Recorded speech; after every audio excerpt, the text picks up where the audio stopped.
Shalom jemaat yang terkasih di dalam Tuhan Yesus Kristus. Penuntun Saat Teduh Sinode Gereja Kristen Jakarta.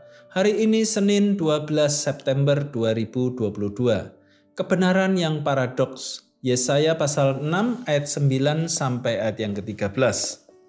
Kemudian firman-Nya, "Pergilah dan katakanlah kepada bangsa ini, dengarlah sungguh-sungguh, tetapi mengerti jangan. Lihatlah sungguh-sungguh, tetapi menanggap jangan.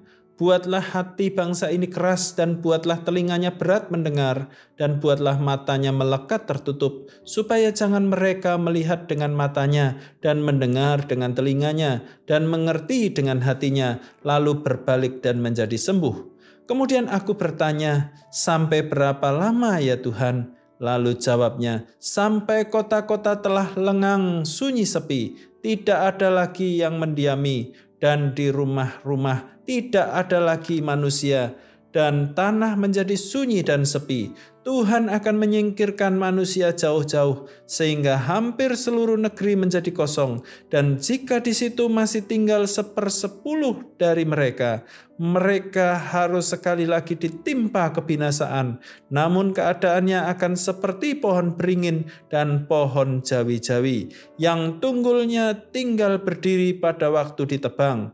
Dan dari tunggul itulah akan keluar tunas yang kudus."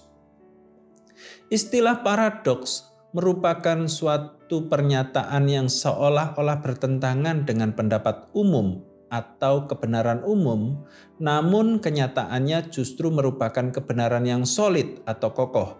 Ini disebut dengan kebenaran paradoks. Dan kebenaran paradoks muncul dalam misi yang dikerjakan oleh Yesaya dalam nas firman Tuhan hari ini.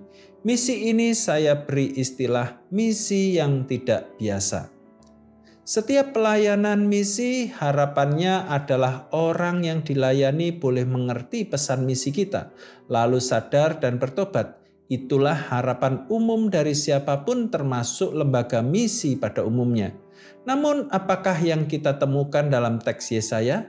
Tujuan misinya berbeda pada umumnya dan bersifat paradoks. Yesaya harus menyampaikan firman Tuhan agar mereka mendengar sungguh-sungguh, tetapi mengerti jangan, melihat sungguh-sungguh, menganggap jangan. Bukan sampai di situ, Tuhan juga mengeraskan hati bangsa, membuat telinga dan mata mereka tidak berfungsi dengan benar. Artinya, Tuhan menghukum mereka dengan membiarkan mereka tidak memahami berita dari misi itu. Dan Tuhan menghendaki Yesaya tetap setia melakukan tugasnya. Sebab keberhasilan di mata Tuhan itu berbeda dengan cara pandang umumnya. Keberhasilan kita di mata Tuhan adalah kesetiaan kepadanya.